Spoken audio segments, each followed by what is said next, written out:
तो अगर किसी बच्चे को कुछ कहना होगा तो मैसेज करना। तो हम लोग अब मैकेनिज्म के बारे में समझेंगे। अब देखो है क्या कि हम लोग रिएक्शन को कुछ मतलब टाइप्स में डिवाइड करने जा रहे हैं। तो रिएक्शन को देखो कितने टाइप में डिवाइड करेंगे ये तो चैप्टर पे डिपेंड करता है। मतलब कि जब आपने थर्मोडायनेमिक्स पढ़ा तो हम लोगों ने बोला रिएक्शन दो टाइप के होते हैं, एक्सोथर्मिक एंड एंडोथर्मिक। क्योंकि थर्मोडायनेमिक्स में हमारा फोकस था आपका एनर्जी पे, तो हम लोगों ने थर्मोडायनेमिक्स में कहा कि रिएक्शन दो टाइप्स के होते हैं, एक्सोथर्मिक एंड एंडोथर्मिक। जब हम लोगों ने केमिकल इक्विलिब्रियम किया तब हम लोगों ने बोला कि रिएक्शन दो टाइप के होते हैं, एक होता है रिवर्सिबल मतलब कि जो कंप्लीट नहीं होता है, और एक होता है इरिवर्सिबल जो कंप्लीट हो जाते हैं। तो रिएक्शन का जो टाइप आप बोलते हो ये इस बात पे डिपेंड करता है कि आप मतलब किस बेसिस पे डिवाइड कर रहे हो। हीट की बेसिस पे डिवाइड करते हो तो रिएक्शन को एक्सोथर्मिक एंड एंडोथर्मिक कर देते हैं। अगर आप इस बेसिस पे डिवाइड करते हो कि रिएक्टेंट बचा है या रिएक्टेंट पूरा कंज्यूम हो गया, तो वहां पे बोलते हैं रिवर्सिबल और इरिवर्सिबल। अब इस चैप्टर में हम लोगों को हीट से कोई लेना देना नहीं है, ये बात आपको पहले से पता है। और इस चैप्टर में हमको इस बात से भी कोई लेना देना नहीं है कि कितना आपका प्रोडक्ट फॉर्म हो रहा है। तो यहाँ पे हम लोग क्या करते हैं, रिएक्शन को एक्चुअल में दो पार्ट में डिवाइड करते हैं। किस लॉजिक पे करेंगे अभी समझेंगे। तो हम लोग यहाँ पे रिएक्शन को दो टाइप में डिवाइड करते हैं। One is elementary reaction and second is non elementary reaction. तो हम लोग रिएक्शन को दो टाइप में डिवाइड कर रहे हैं, एलिमेंट्री और नॉन एलिमेंट्री। अब एलिमेंट्री रिएक्शन क्या होता है, ऐसे रिएक्शंस जो एक स्टेप में कंप्लीट हो जाते हैं, मतलब सिर्फ एक ही स्टेप में, मतलब एक ही स्टेप में रिएक्शन कंप्लीट हो जाता है। तो यहाँ पे क्या होता है, reactions are completed in one step only.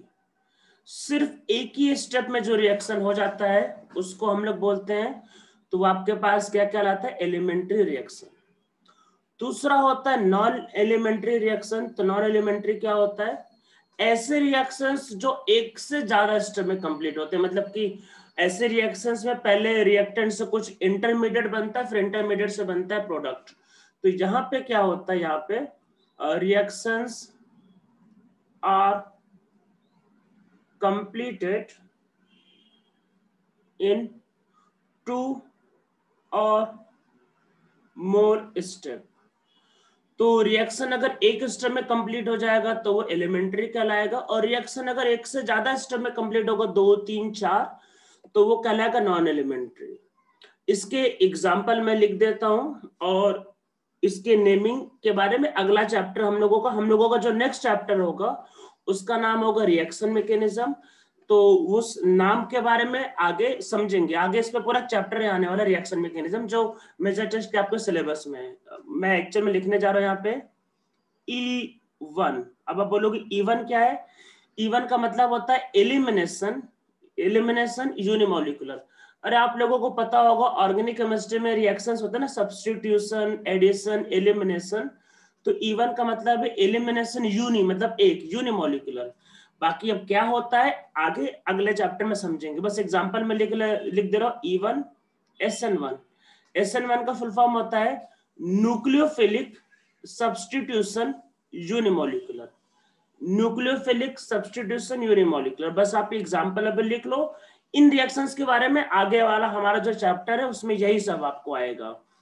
फिर नॉन, और कुछ बच्चों ने इवन ये चैप्टर कर भी लिया है तो उनका रिवाइज भी हो जाएगा वैसे, तो उनको ये सब का नाम तो पहले से पता भी होगा। कुछ बच्चों को ही करवाया था, ज्यादा को नहीं।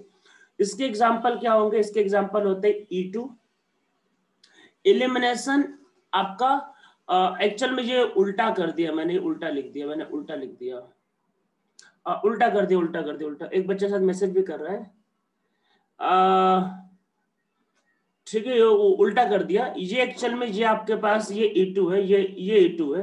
One step E2 means elimination by molecular, या फिर ये होता है SN2 एलिमिनेशन, सॉरी ये है SN2 nucleophilic substitution by molecular, by मतलब दो मॉलिक्यूल, और यहाँ पे एग्जांपल होता है E1 और यहाँ पे एग्जांपल होता है आपका SN1 और यहाँ पे एग्जांपल होगा E1CB। Elimination unimolecular conjugate base, बाकी इनके बारे में आगे एक चैप्टर आएगा, नेक्स्ट चैप्टर, उसमें हम लोग सीखेंगे। एक बच्चे ने कुछ मैसेज किया है, सर लेक्चर ऑफ रिएक्शन में कैसा केमिकल काइनेमेटिक्स, नहीं ये एक्चुअल में केमिकल काइनेटिक्स चल रहा है। अरे रिएक्शन मैकेनिज्म आपने जब देखा था पहले तो उसमें था ना एग्जांपल E1, मतलब पढ़ा था ना E1 E2, आपने तो पढ़ा था ना SN1 SN2। तो एक्चुअल में लॉजिक तो ये कहता है कि पहले ये चैप्टर होना चाहिए फिर वो चैप्टर होना चाहिए। तो आप लोगों का मेजर टेस्ट के पहले टाइम बच रहा था इसलिए मैंने वो करवा दिया था, मैंने वो, तो आप लोगों को मतलब मैं कह रहा हूँ रिएक्शन मैकेनिज्म दोबारा करवाऊंगा मैं भी, मतलब बहुत से बच्चों के लिए नया है पर कुछ बच्चों को करवा दिया तो आप लोगों को रिवीजन हो जाएगा रिएक्शन मैकेनिज्म का। तो E1 E2 SN1 SN2 आगे समझेंगे क्या होता है, आप जिन लोगों को नहीं हुआ अगला चैप्टर वही है, मतलब नेक्स्ट वीक से स्टार्ट हो जाएगा। तो अब समझते हैं, बातों को फिर से समझते हैं, दोबारा यहाँ पे लिखते हैं। तो E1 E2 नाम पे नहीं जा रहे, इसमें आ रहे एलिमेंट्री रिएक्शन में। अब यहां से सब लोग ध्यान से समझना, थोड़ा सा कंफ्यूजन स्टार्ट हो सकता है। अब एलिमेंट्री रिएक्शन का मतलब क्या होता है, ऐसे रिएक्शंस जो एक स्टेप में होते हैं, कितने, सिर्फ एक स्टेप में। क्या होता है, reactions are completed in one step only, are completed in one step only. तो ये रिएक्शन वन स्टेप ओनली, सिर्फ एक ही स्टेप में होता है। अगर एक स्टेप में होगा तो यहाँ पे इंटरमीडिएट कभी नहीं बनेगा, एक ही बार में, मतलब एक ही बार में प्रोडक्ट बन जाएगा, इसमें कुछ बीच का नहीं बनता, सीधा सीधा प्रोडक्ट। तो यहाँ पे क्या होता है, नो इंटरमीडिएट, यहाँ पे एक ही बार में प्रोडक्ट बन जाता है। यहाँ पे मतलब आपका यहाँ पे क्या होता है, कोई इंटरमीडिएट नहीं बनता। तो इसका जैसे एग्जांपल जो होता ग्राफ हम लोग समझते हैं, इसका ग्राफ यही जो पहले हम लोगों ने किया था, ये क्या था, ये था रिएक्टेंट और ये था प्रोडक्ट, और यहाँ पे बीच में ट्रांजिशन स्टेट आता है पर यहाँ पे कोई इंटरमीडिएट नहीं बनता। और इधर साइड आपके पास होगा एनर्जी और इधर साइड आपके पास रहेगा यहाँ पे प्रोग्रेस ऑफ रिएक्शन, ठीक है, प्रोग्रेस ऑफ रिएक्शन। तो यहाँ पे कोई इंटरमीडिएट नहीं बनता, ठीक है, अच्छी बात है।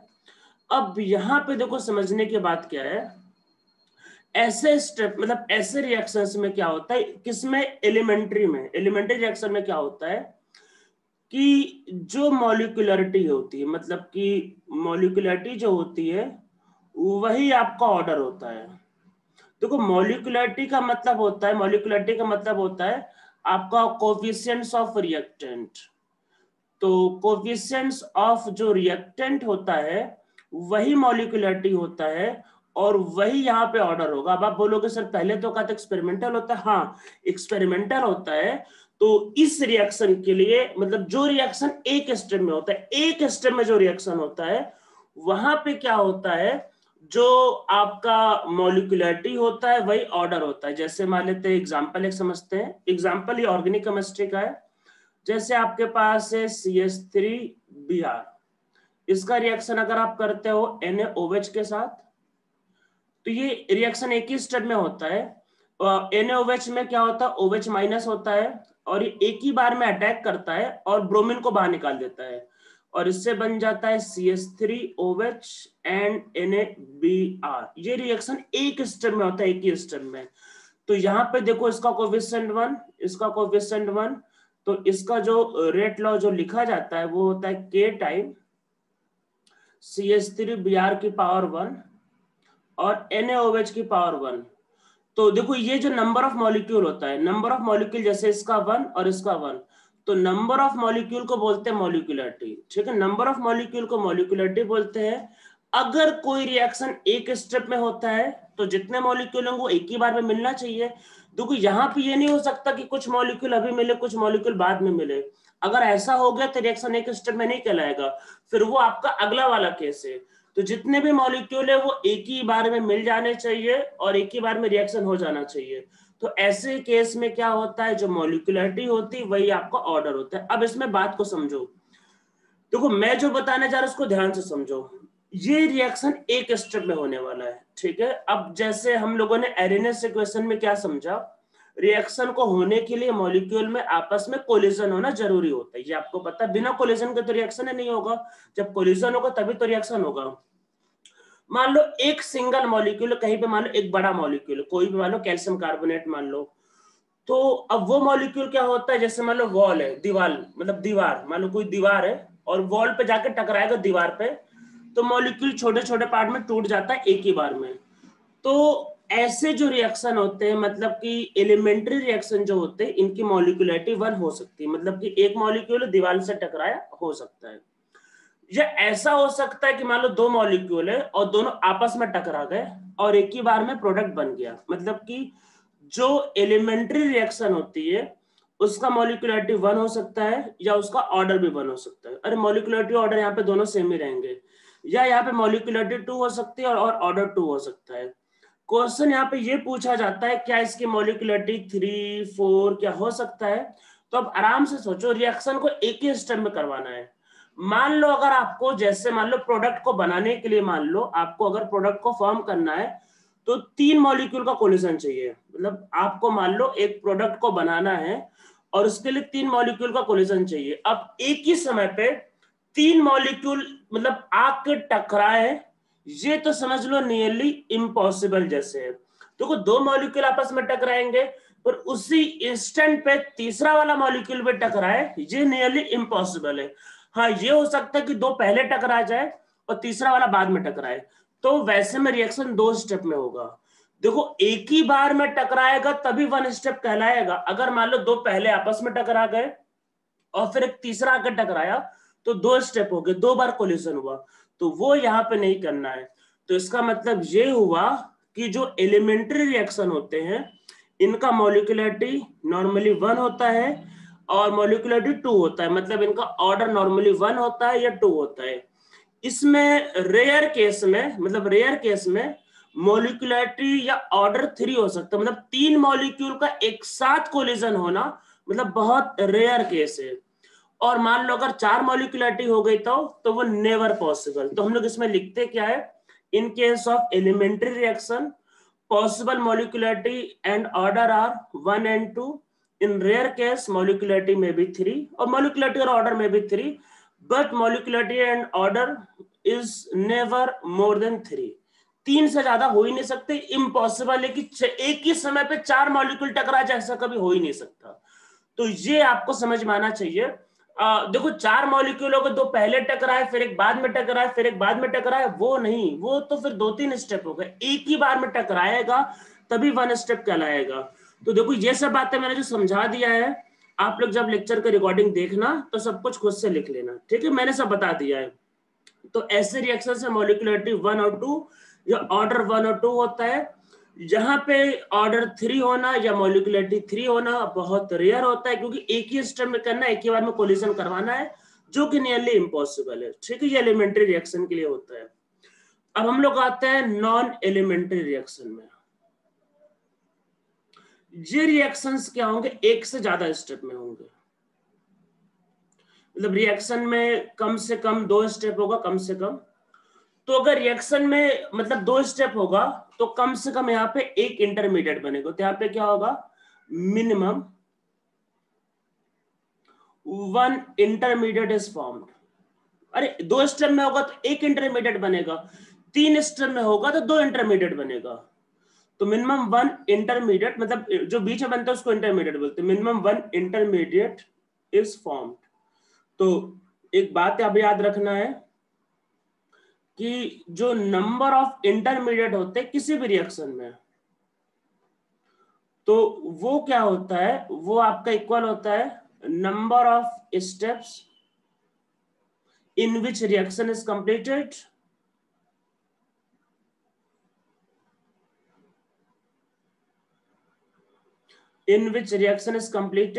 -1।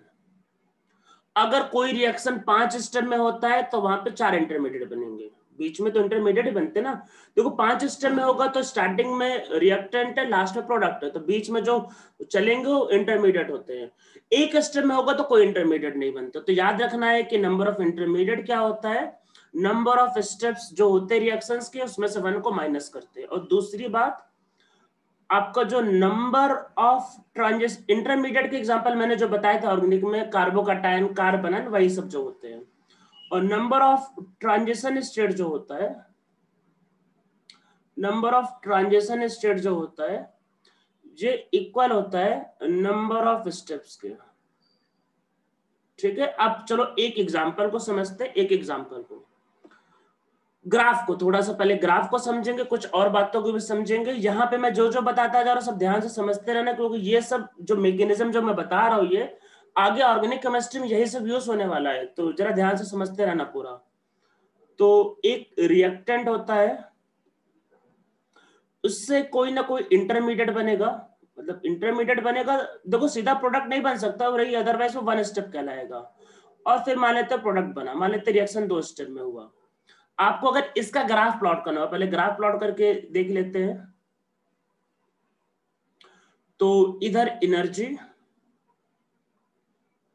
और इधर आपका प्रोग्रेस ऑफ रिएक्शन। तो ऐसे रिएक्शंस में क्या होता है, पहले एक इंटरमीडिएट बनेगा, फिर इस तरीके से ग्राफ होता है। तो यहाँ पे देखो क्या क्या है बातें। स्टार्टिंग में जो है ये रिएक्टेंट है, लास्ट में जो है ये प्रोडक्ट है। ये जो इंटरमीडिएट है आप इसको आइसोलेट कर सकते हो, इंटरमीडिएट एग्जिस्ट करता है। इंटरमीडिएट को इवन केमिस्ट्री में हम लोग आइसोलेट करके बना के फ्रीजर में स्टोर भी कर लेते हैं। इंटरमीडिएट एग्जिस्ट करता है, इसमें कोई दिक्कत नहीं। इंटरमीडिएट हम लोग आराम से देखते हैं, मतलब वो एग्जिस्ट करता है। वो एग्जिस्ट क्या नहीं करता, ट्रांजिशन स्टेट। जो देखो मिनिमा वाला जो है वो स्टेबल है, मतलब थोड़ा सा तो वो एग्जिस्ट कर जाएगा। ये पीक वाले पे क्या है कि चीजें नहीं रुकती हैं।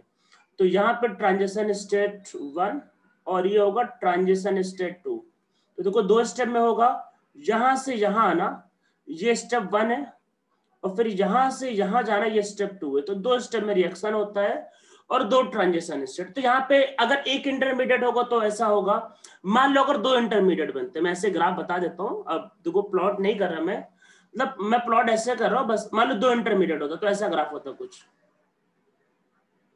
तो 2 इंटरमीडिएट होगा तो ऐसे 2 बन जाएंगे। ठीक है, रिएक्टेंट और प्रोडक्ट।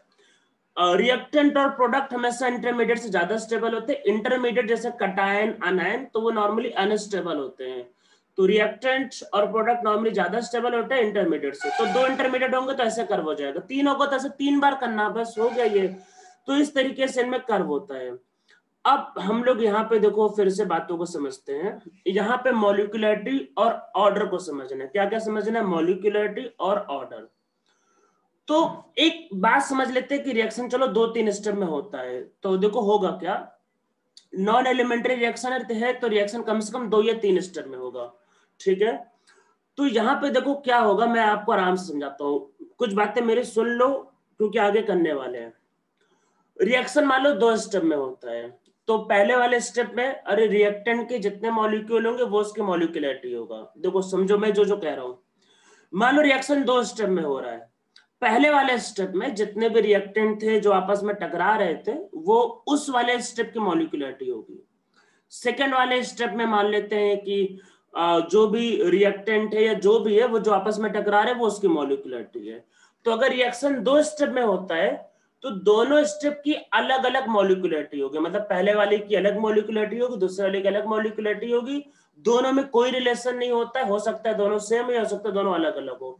तो रिएक्शन अगर 2 स्टेप में होते हैं तो पहले की मॉलिक्यूलरिटी अलग होगी, दूसरे की मॉलिक्यूलरिटी अलग होगी।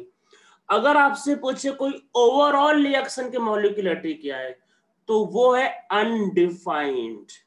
तो अनडिफाइंड मतलब आप देखो मॉलिक्यूलरिटी ये थोड़ी ना है कि एनर्जी आप ऐड कर दो, वो ऐड नहीं होगा भाई। ऐसा नहीं हो सकता कि आप पहले मान लो पहले वाले स्टेप की मॉलिक्यूलरिटी 2, अगले वाले स्टेप की मॉलिक्यूलरिटी 1 है तो आप बोलते 3 है, ऐसा कुछ होता नहीं है। और आप मॉलिक्यूलरिटी को ऐड नहीं कर सकते, मॉलिक्यूलरिटी हर एक स्टेप के अलग अलग है, ओवरऑल मॉलिक्यूलरिटी डिफाइन नहीं कर सकते इसके लिए। तो समझो, आराम से समझो। और ये सब बातें जो मैं बता रहा हूँ ये जेई मेन में या जे एडवांस में पॉइंट वाइज पॉइंट पूछा जाता है एक्चुअल में। तो मॉलिक्यूलरिटी जो होता है नॉन एलिमेंट्री रिएक्शन की डिफाइंड नहीं होती है, उसको आप डिफाइन कर ही नहीं सकते। मॉलिक्यूलरिटी ईच स्टेप की डिफाइंड होती है, अलग अलग स्टेप की मॉलिक्यूलरिटी अलग अलग होती है जो आप निकाल सकते हो, पर ओवरऑल रिएक्शन की मॉलिक्यूलरिटी को डिटरमाइन नहीं कर सकते। ये बात आपको समझ में आना चाहिए। ओवरऑल रिएक्शन का मॉलिक्यूलरिटी नहीं निकलता है नॉन एलिमेंट्री के लिए, और एलिमेंट्री के लिए बताया था कि 1 या 2 होता है, वही जितने मॉलिक्यूल टकराते हैं, क्योंकि वहां एक ही स्टेप में हुआ। जहां पे हर एक स्टेप का निकलेगा, पर ओवरऑल आप बता नहीं सकते। ये पहली बात।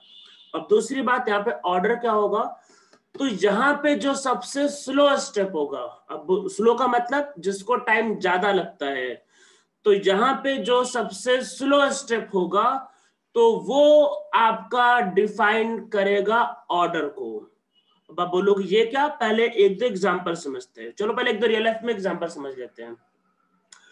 कभी आप मान लो कभी रेलवे स्टेशन गए होगे, कभी मान लो एयरपोर्ट गए होगे, मान लो एक लंबी सी लाइन है, मान लो एक लंबी सी लाइन है, मान लो, और मान लो बीच में कोई एक पर्सन खड़े हैं, मान लो कोई भी, मान लो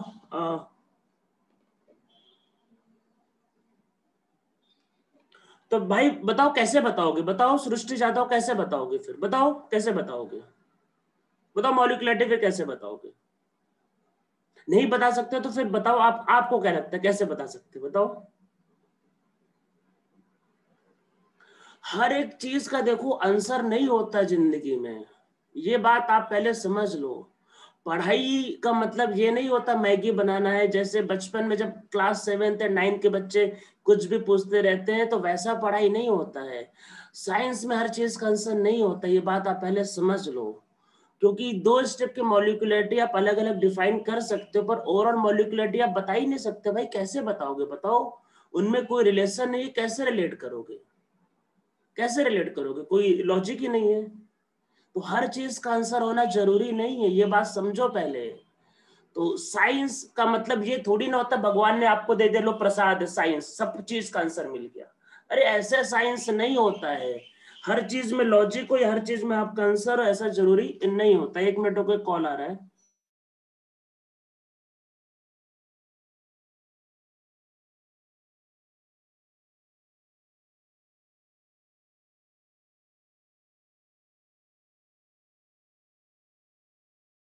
तो देखो समझो इन सब बातों को, जैसे अभी तो कोविड का टाइम भी चल रहा है, 1 साल 1.5 साल हो गए एक्चुअल में। देखो जो कहानी आदमी जो भी सुना है, एक्चुअल में कोविड क्या है किसी को अभी तक नहीं पता है। डॉक्टर भी जो दवा देना सब हिट एंड ट्रायल चल रहा है, ये आपको भी पता है। हिट एंड ट्रायल जो बताया था ना केमिकल काइनेटिक्स में, हिट एंड ट्रायल, जो फॉर्मूला जिसको मैच कर जाए वही उसका ऑर्डर। हिट एंड ट्रायल चल रहा है अभी भी। और मैं आपको सही बता रहा हूँ, इतना आसान नहीं होता है कि कोई, अरे जब लास्ट ईयर जब कोविड आया था तो लोगों को लग रहा था मैगी जैसा है, एक दिन में वैक्सीन आएगी खत्म हो जाएगा। अरे ऐसा कोई मजाक चल रहा है क्या साइंस में कि सब कुछ डेवलप है पहले से। कोविड के बारे में अभी तक लोगों को नहीं पता है कि वो एक्चुअल में है क्या। और डॉक्टर आपको भी पता है दवा देते रहते हैं, कुछ बच जाते हैं कुछ निपट जाते हैं, यही तो हो रहा है। और क्या हो रहा है, वैक्सीन लेने के बाद भी 100% की गारंटी नहीं है कि आप बच जाओगे, ये आपको भी पता है। तो हिट एंड ट्रायल ही चलता है। हाँ सक्सेस मतलब कुछ लोगों में सक्सेसफुल हो गया, चलो ठीक है, जो लोगों को में नहीं हुआ अब क्या कर सकते हैं बस। अरे हर चीज का आंसर नहीं होता, ये बात समझो पहले। तो मतलब देखो जब 9th और 8th में रहो तो बच्चों को कहानी सुना देते, देखो जब आप 8 9 में तो सुना देते हैं, अरे आगे आंसर मिलेगा, आगे आंसर मिलेगा, आगे आंसर यही होता है कि इसका आंसर नहीं है। 8 9 के बच्चों को समझाना थोड़ा डिफिकल्ट होता है। तो ये चीजें अब बता रहे कि हर चीज का आंसर नहीं होता साइंस में। अब देखो काम के बात पे आते हैं। तो मेरे पहले एग्जांपल समझो, मान लो आप रेलवे स्टेशन गए, सपोज को रेलवे स्टेशन गए, मान लो एक लंबी सी लाइन है, ठीक है। मान लो मेरे आगे एक पर्सन है, मान लेते कोई 70 75 ईयर का पर्सन है मान लेते, या चलो चलो 20 ईयर का पर्सन है चलो मान लेते, लेकिन बहुत सुस्त सा एक लड़का खड़ा हुआ है जो बहुत धीरे धीरे चल रहा है, या फिर कान में मान लेते गाने सुन रहा है, वो धीरे धीरे चल रहा है। मैं उसके पीछे खड़ा हूँ, फ्रस्ट्रेट हो रहा हूँ, मैं उसको कुछ कह भी नहीं सकता। अगर वो आदमी मान लो हो सकता है आगे के आदमी, उसके आगे के आदमी सब निकल गए, और वो आदमी मान लेते बहुत स्लो स्लो चल रहा है, मेरे पीछे जितने आदमी है वो मुझको फॉलो कर रहे हैं। वो आदमी स्लो चल रहा है जिस चक्कर में मैं स्लो चल रहा हूँ, इसके जगह पीछे सब स्लो चल रहे हैं। तो इसका मतलब ये है कि मैं और मेरे पीछे जितने भी आदमी थे सबका स्पीड उस स्लो आदमी ने डिसाइड किया। समझो, पहले ध्यान से समझो कि मैं और मेरे पीछे जितने भी आदमी थे सबका स्पीड उस स्लो वाले आदमी ने डिसाइड कर दिया। तो इसका मतलब ये हुआ कि स्लो वाले ने सबको कंट्रोल कर लिया। देखो मैं तेज चल सकता हूं पर मैं चल नहीं पाया क्योंकि आगे वाला स्लो चल रहा था। या चलो कुछ और एग्जांपल समझते हैं। मान लो कि आपके पास किसी चीज की कोई फैक्ट्री है। मान लेते हैं कि किसकी मोटरसाइकिल के ले लेते हैं, बाइक बाइक की चलो एक फैक्ट्री ले लेते हैं। मान लो हीरो की एक फैक्ट्री है। देखो ये तो पता होगा कि आपको फैक्ट्री में अलग अलग पार्ट में अलग अलग चीजें बनती है, आप उनको असेंबल करते हो एक जगह पे, ये आपको पता होगा। जैसे मोबाइल फोन में भी आईफोन का भी इंडिया में प्लांट लगने वाला था, पर यूनिट वो जो बनना था वहां पे मैन्युफैक्चरिंग नहीं होना था, असेंबलिंग होना था कि मैन्युफैक्चर कहीं और होगा, इंडिया में असेंबल होने की बात चल रही थी। तो मान लेते हैं कि आपके पास एक बाइक का फैक्ट्री है, वहां पे एक यूनिट में मतलब टायर बन रहे हैं, मान लेते हैं दूसरी यूनिट में हैंडल बनते हैं, किसी और यूनिट में मान लेते हैं आपका सीट बनना है, और किसी और यूनिट में इंजन बनना है मान लेते हैं, ठीक है। मान लो वहां पे 1000 टायर बनते हैं, मान लो वहां पे 1000 हैंडल बनते हैं, मान लो अलग दूसरे डिवीजन में। तीसरे डिवीजन मान लेते हैं कि 1000 आपके पास क्या बनना है, वही जो सीट है वो बनता है, पर इंजन उस फैक्ट्री में सिर्फ 100 बन रहा है, सिर्फ 100। तो क्वेश्चन ये आता है,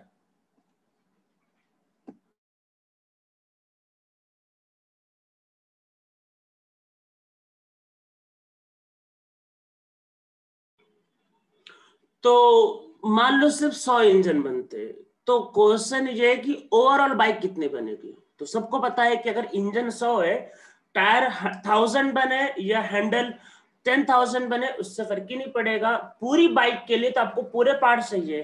तो अगर पूरे पार्ट चाहिए तो इंजन अगर 100 है तो बाइक कितने बन पाएगी, सिर्फ 100। इसका मतलब बाइक के बनने का रेट वो पार्ट डिसाइड करता है जो सबसे स्लो होता है। ऐसा होता है रियल लाइफ में। आप जैसे मान लो कभी रेस्टोरेंट में खाना खाने गए, मान लो 4 दोस्त तो खाना खाने गए, मान लो 3 आदमी ने जल्दी जल्दी खाना खा लिया, अब चौथा आदमी अगर खाना खा रहा है तो ऐसे तो बोल नहीं सकते भाई खाना छोड़ो चलो।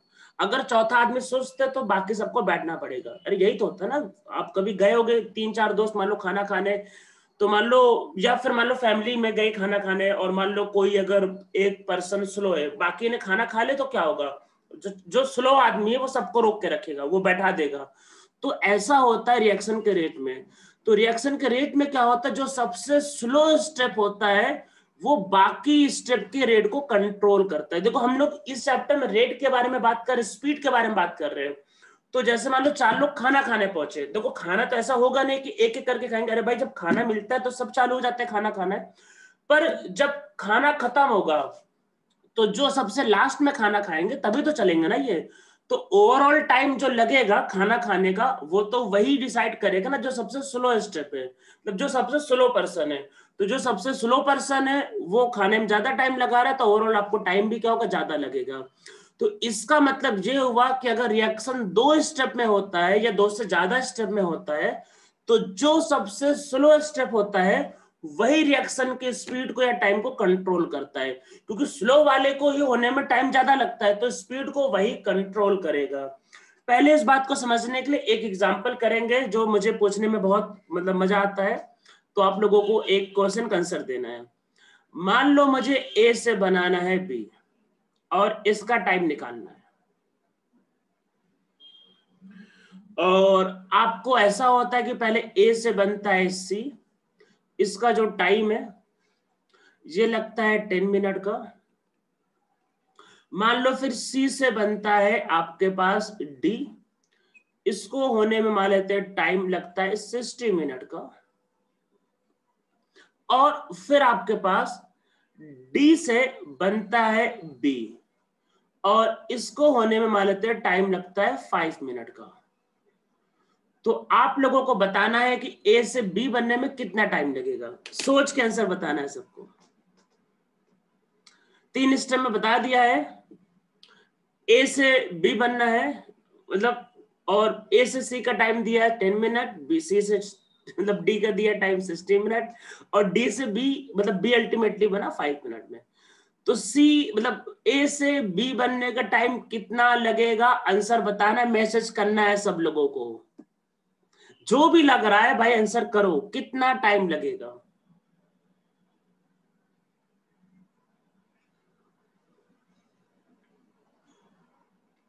अरे बोलो, आप लोगों को क्या मेरी आवाज क्या नहीं आ रही है?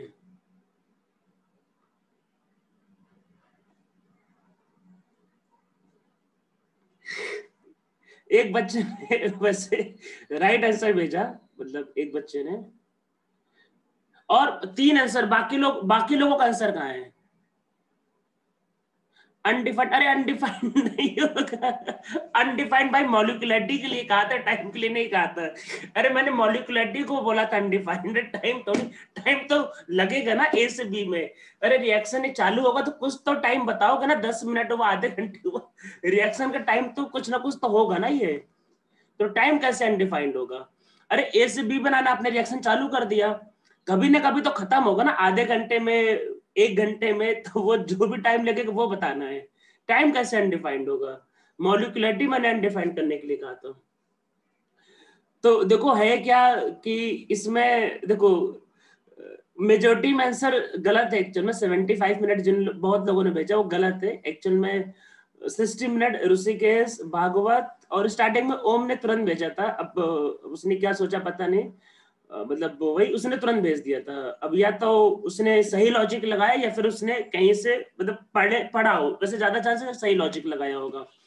इस बात को समझो, पहले समझो, देखो आराम से समझो फिर से।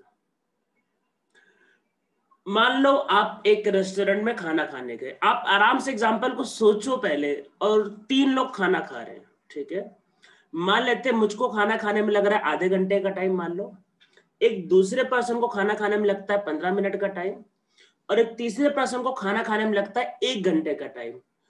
तो मान लेते हैं हम तीनों खाना खाने गए, मुझे लग रहा है आधे घंटे, एक को लग रहा है 15 मिनट, एक को लग रहा है 1 घंटे। तो कोई पूछे कि ओवरऑल टाइम कितना लगेगा खाना खाने में, तो आपके सबका टाइम ऐड कर दोगे? अरे ऐसा थोड़ी ना होगा कि पहले मैं खाऊंगा फिर वो खाएगा फिर वो खाएगा, अरे तीनों एक साथ खाना खाएंगे। तो रिएक्शन में ऐसा थोड़ी ना होगा कि पहले ए कंप्लीट हो जाएगा, हाँ अब ए हो गया, अब चलो बी से सी का नंबर, मतलब पहले ए से सी बन गया अब सी से डी, अरे ऐसा नहीं होता है।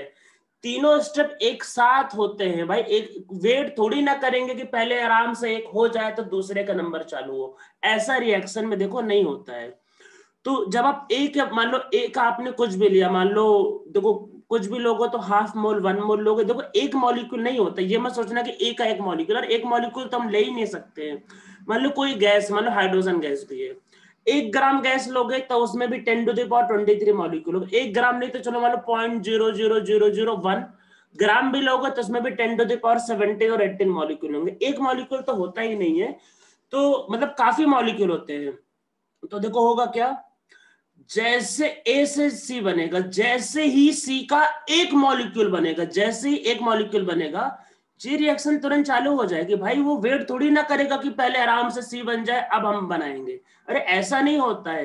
As soon as C is formed, next reaction automatic start हो जाएगी, और एज सुन एज डी बनेगा अगला रिएक्शन ऑटोमेटिक, मतलब तीनों साइमल्टेनियस होते हैं, ऐसा नहीं होता है कि एक हो गया फिर अगला होगा फिर अगला होगा, तीनों रिएक्शन एक साथ स्टार्ट होते हैं। पर क्योंकि ये स्लो स्टेप है जैसा मैंने बताया, तो ये बाकी को कंट्रोल में करेगा। तो देखो जैसे ही सी से डी बनेगा वैसे ही डी से क्या होगा, बी बनने लगेगा।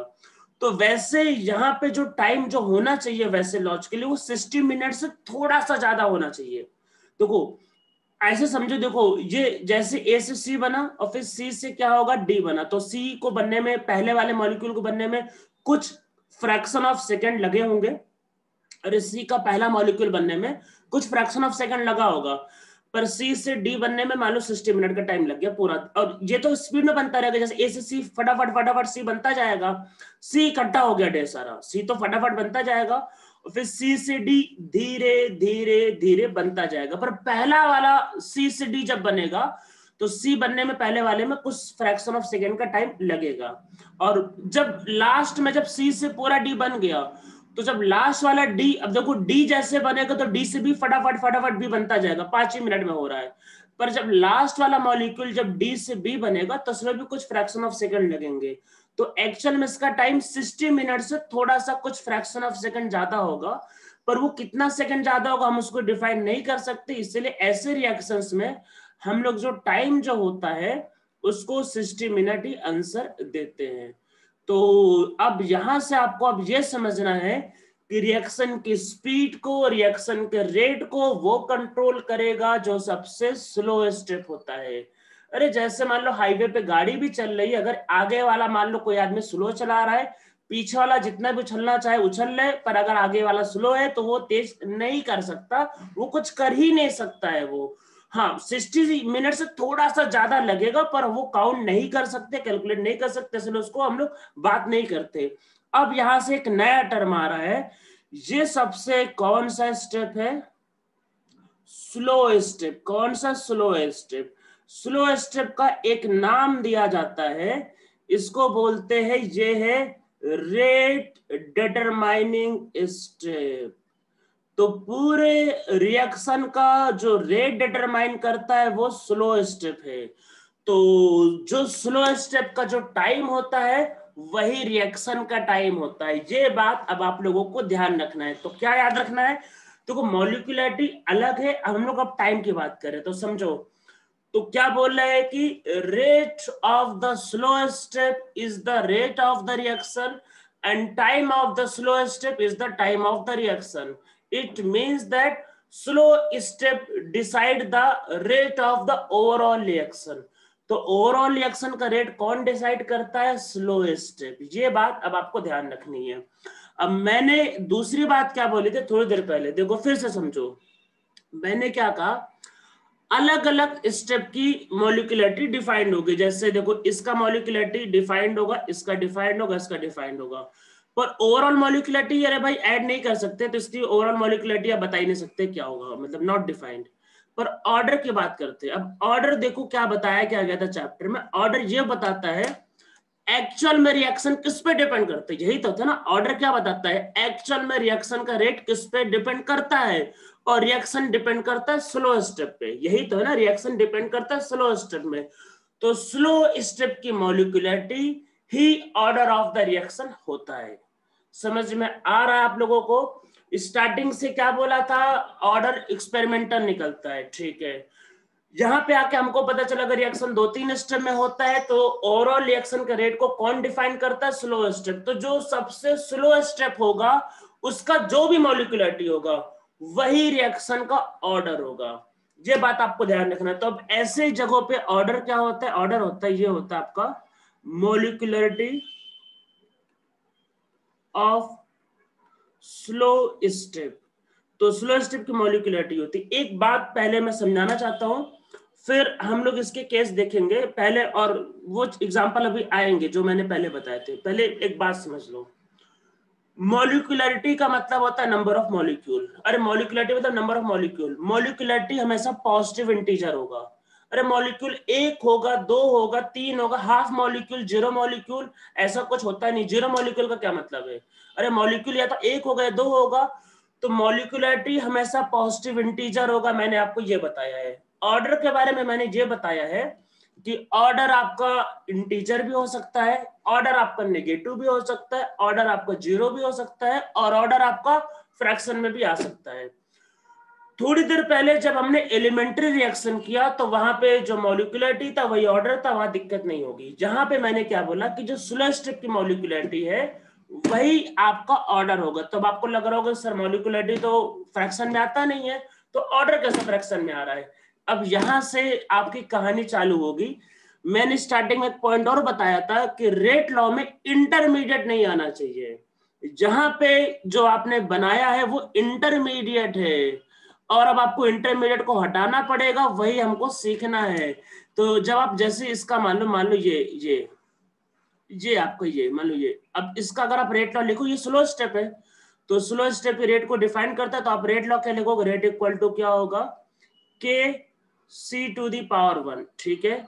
अब क्वेश्चन ये है, देखो रिएक्शन ये दिया, रिएक्शन आपको ये दिया ए से बी, और आपने लिखा सी। भाई सी क्या है? सी ना मतलब ना रिएक्टेंट ना प्रोडक्ट, सी क्या है? तो ये रेट लॉ गलत है। तो अब इस रेट लॉ को हमें सॉल्व करना पड़ेगा, वही हमको सीखना है आज के लेक्चर में। तो मॉलिक्यूलरिटी जो स्लो स्टेप की होती है वो ऑर्डर होता है, बात तो सही है, पर रेट लॉ में या ऐसे लॉ में इंटरमीडिएट नहीं आना चाहिए। अगर वो आ गया तो उसको हटाना पड़ेगा।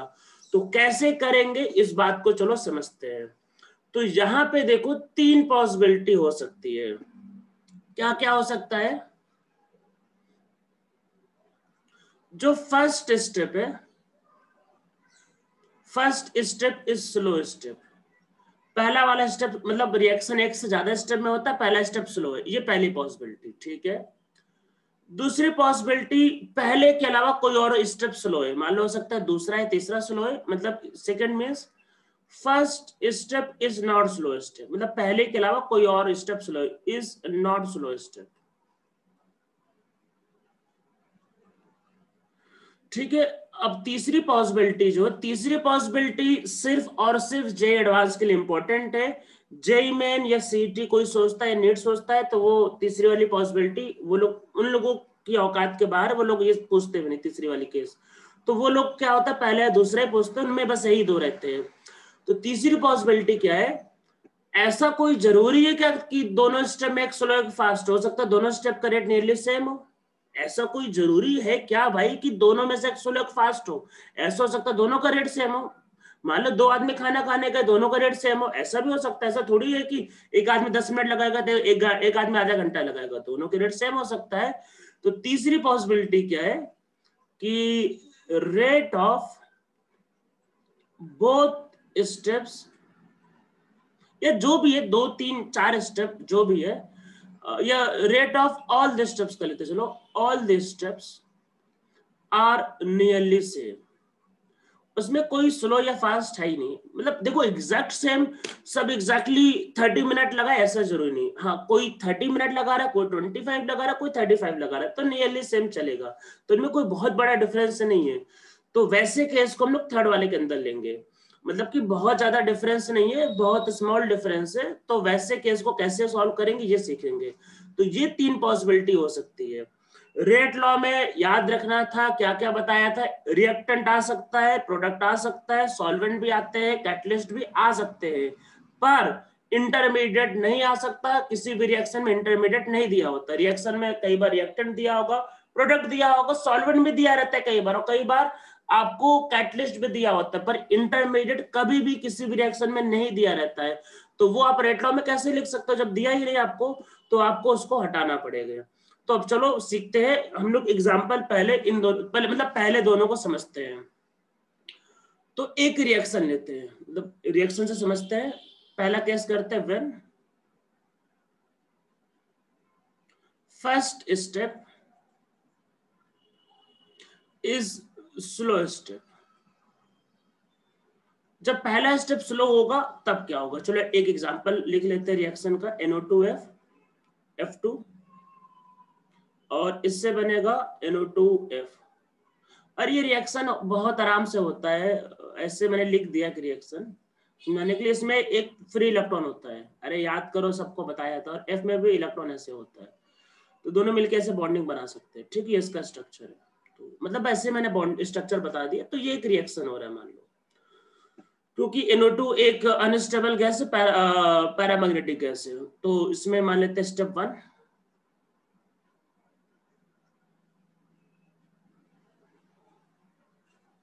सब लोग ध्यान से देखते रहना है इसको, और इस तरीके के क्वेश्चन आपको एग्जाम में, मतलब सिंपल टाइप का क्वेश्चन तो जेई मेन में ये जो मैं करा, और नीट में या सीटी में आ सकते हैं, तो बहुत सिंपल इसी टाइप का। और स्टेप 2, यहाँ पे एक फ्लोरीन भी होगा एक्स्ट्रा F, फिर बाद में NO2 प्लस F, और इससे बनेगा NO2F, ठीक है। दोनों को ऐड कर दो तो वही वही रिएक्शन आएगा। ये स्टेप है स्लो, आपको दे दिया, और ये रिएक्शन है फास्ट, तो ये K1 और ये K2। तो रेट कौन डिफाइन करता है, स्लो स्टेप, RDS, ठीक है, RDS rate determining step. Actual में ये थोड़ा सा हाई लेवल का एक जोक भी होता है एक्चुअल में, पर ये जोक अभी आप लोगों के लिए, अभी आपके लेवल के बाहर है। तो जैसे जब आप बड़े हो जाओगे, जैसे भी कॉलेज वॉलेज में जाओगे, तो वहाँ पे आपके दोस्त बनेंगे, हो सकता है आप ही लोगों में से कुछ हो। कई लोग बहुत सुस्त होते हैं, तो सारा काम बहुत धीरे धीरे करते होंगे, 1 घंटे कई बार होते लोग खाना खाते हैं, ऐसे लोग मिलते हैं। तो ऐसे लोगों को कॉलेज में फिर बोलते हैं RDS, वही रेट डिटरमाइनिंग स्टेप, की वो हर चीज को फंसा के रखता है, मतलब ऐसे कॉलेज में बोले जाते हैं लोगों को। तो RDS में रेट डिटरमाइनिंग स्टेप, सुस्त आदमी को रियल लाइफ में, कॉलेज में, IITs में, हर जगह उसको RDS बोला जाता है। मतलब ऐसा वर्ड यूज करते हैं कॉलेज में। तो ये स्लो स्टेप है, ठीक है, यही रिएक्शन के रेट को डिफाइन करेगा। तो रेट क्या है, K1, और ये है NO2 की पावर 1 और F2 की पावर 1। सिंपल, बस हो गया, कोई झंझट नहीं इसमें। पहला वाला स्टेप स्लो स्टेप है, कोई झंझट ही नहीं। ये रिएक्टेंट कोई झंझट नहीं, आराम से ऑर्डर आ गया 2। तो देखो समझो, पहले यहां पे देखो था 2 और यहां पे था देखो 1, तो मॉलिक्यूलरिटी देखोगे तो 2 + 1 आपको दिख के लग रहा था। हाँ, अगर आपको इस रिएक्शन का मॉलिक्यूलरिटी पूछे तो वैसे वो अनडिफाइंड है, ठीक है, ओवरऑल डिफाइंड नहीं होती, अनडिफाइंड है। पर मैं आपको ये कह रहा हूं कि आपको देख के क्या लग रहा था, इसका कोएफिशिएंट 2 है, इसका कोएफिशिएंट 1 है, तो पावर में 2 होना चाहिए, पर ऐसा जरूरी नहीं। देखो पावर में 1 आ रहा है, तो पावर में क्या आएगा कुछ कह नहीं सकते, वो एक्सपेरिमेंटल होता है, ठीक है। पहला स्टेप, पहला case, when first step is the slow step, ठीक है। अब केस 2 करते हैं। ये इस केस में कुछ था नहीं, पहला स्टेप स्लो था, सीधा सीधा सॉल्व हो गया। दिक्कत आगे वाले दोनों में, एक्चुअली में पहला में कोई दिक्कत नहीं है। अब सेकंड केस समझते हैं। When first step is not slow step, अगर पहला स्टेप स्लो स्टेप नहीं है तब क्या करेंगे भाई, तब क्या दिक्कतें होंगी। तो 2 टाइम NO2 प्लस F2, इससे क्या बनेगा 2 टाइम NO2F। क्या मैसेज करें, एक मिनट रुको जरा, एक मैसेज आ रहा है।